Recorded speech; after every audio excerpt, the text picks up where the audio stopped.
امروز می‌خوایم کتابی رو معرفی کنیم که دیدگاه‌های بسیاری از ما رو نسبت به زندگی و موفقیت تغییر میده.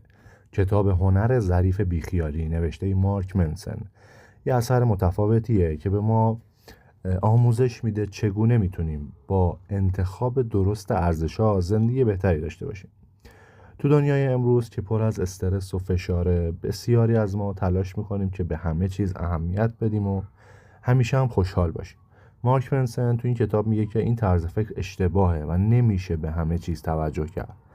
در عوضش باید یاد بگیریم ارزش‌های خودمون رو مشخص کنیم و به چیزای مهم زندگی اهمیت بدیم و بقیه مسائل رو بذاریم کنار.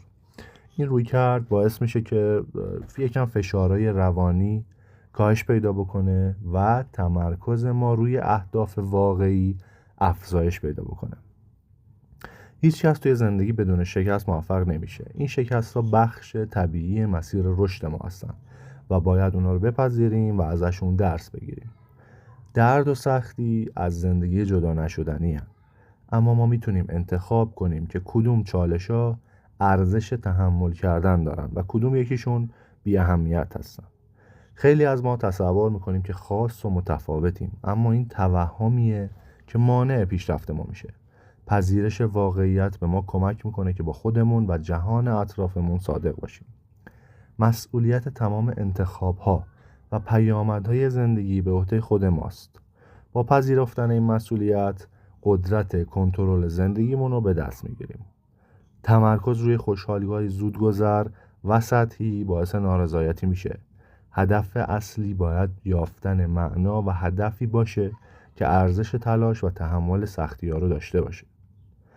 به جای اینکه بخوایم همه رو راضی نگه داریم، باید به دنبال ارزشایی باشیم که برای خودمون اهمیت داره.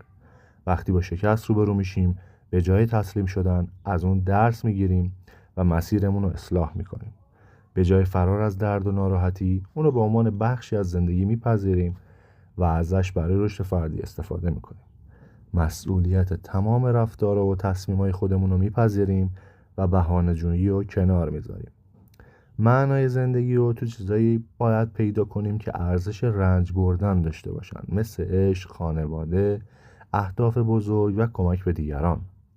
در نهایت کتاب هنر ظریف بیخیالی به ما یاد میده که چگونه با انتخابای هوشمندانه تر فشارها و استرس‌ها رو کم کنیم و ارزش‌های واقعی رو روشون تمرکز کنیم.